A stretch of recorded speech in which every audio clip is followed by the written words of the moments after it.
How did Salman Abedi pull off his attack? The UK is reeling after a British-born college student carried out a horrific attack in Manchester. Ariana Grande concert-goers were filing out of Manchester Arena Monday night when an explosion rocked the venue. 22-year-old suicide bomber Salman Abedi had detonated what appeared to be a nail bomb in the foyer, killing 22 and injuring dozens more. Bombings require preparation, planning, and expertise, which not all jihadists possess. The UK hasn't seen a bombing since 2005, with recent perpetrators instead having used knives or vehicles to carry out their attacks. Officials are now investigating how Abedi did it. One possibility is that he was taught how to make the bomb by someone tied to ISIS or al-Qaeda, who reportedly traveled to Libya as recently as 3 weeks ago and may have learned there. Another scenario is that Abedi acted alone, somehow teaching himself bomb-making techniques and building his device in complete secrecy.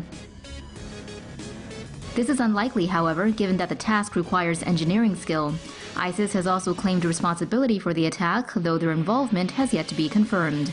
The third possibility is that Abedi was simply given the explosive, which points to the presence of a skilled bomb maker in the UK and the threat of another attack. British Prime Minister Theresa May has raised the threat level to the maximum level of critical. Authorities are continuing to investigate the attacker and his explosive as they attempt to figure out if he was part of a cell and if they are planning to strike again. Say no to safe spaces on YouTube.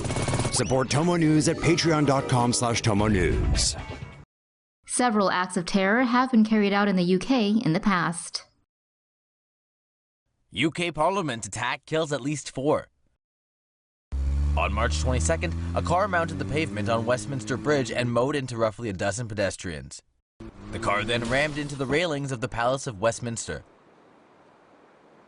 The suspect then left the car and allegedly stabbed a police officer. He was then believed to have been shot by other police officers as he was running towards the House of Commons entrance. Man stabs 3 in London tube station terror attack. In what police are calling a terrorist incident, a knife-wielding man attacked and injured 3 people, 1 seriously, at a London metro station on December 5 before being brought down and apprehended. A witness to the stabbing attack at East London's Leytonstone Underground station told media he saw people running from something around 7 p.m. on Saturday. On approaching the ticket gates, he saw a man holding a small knife standing near a man lying on the ground. Moments later, the attackers slashed at another man, seconds before the first police officer arrived. Witnesses say the man yelled, "This is for Syria," before the police officer used a stun gun on the man from several meters away to no effect. Another officer arrived and one used a stun gun to bring the attacker down. They then arrested him. 3 people in total were injured, with 1 man suffering serious but non-life-threatening injuries. Commander Richard Walton, head of London Police's counter-terror unit, said, "We are treating this as a terrorist incident. I would urge the public to remain calm but alert and vigilant. The threat from terrorism remains at severe, which means that a terrorist attack is highly likely." The incident calls to mind the May 2013 murder of British Army soldier Lee Rigby, who was killed by 2 Muslim converts in a daylight machete attack in London. Terrorism is keeping British cops busy. Britain's anti-terrorism police put in some serious work on Thursday afternoon. First, they got a grip of this suspected terrorist. They tailed him several miles to just outside the British Parliament in London.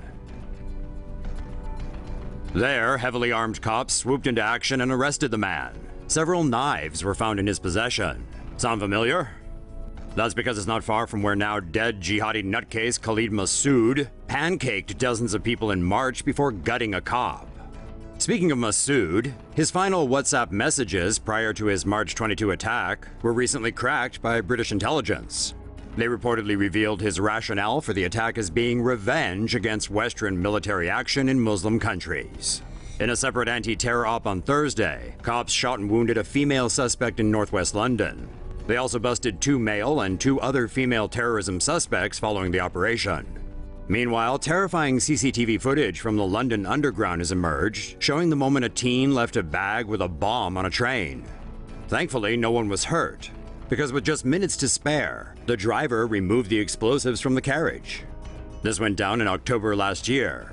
Then 19-year-old Damon Smith allegedly packed the bag with ball-bearing shrapnel explosives. He's currently on trial for the incident. In his defense, Smith, who is reportedly enthusiastic about guns, explosives, and Islam, says it was a smoke bomb and it was all just a prank. Say no to safe spaces on YouTube. Support TomoNews at patreon.com/TomoNews. UK couple convicted of plotting July 7th London anniversary attack. A married British couple have been convicted of plotting to carry out a massive terror attack in London on the 10th anniversary of the July 7, 2005 transportation system bombing. Mohammed Rahman and Sana Ahmed Khan, who shared a radical and violent extremist ideology, knew each other since childhood and married in secret.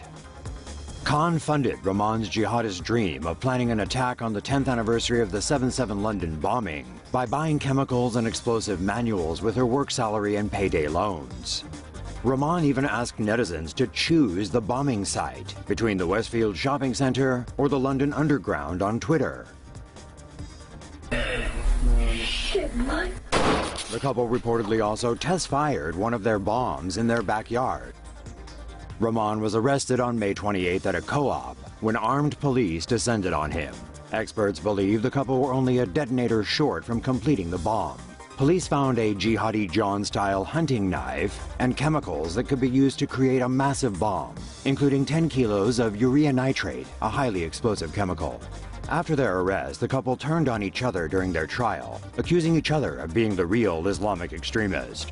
The couple were convicted by a jury on Tuesday and are expected to be sentenced later this week.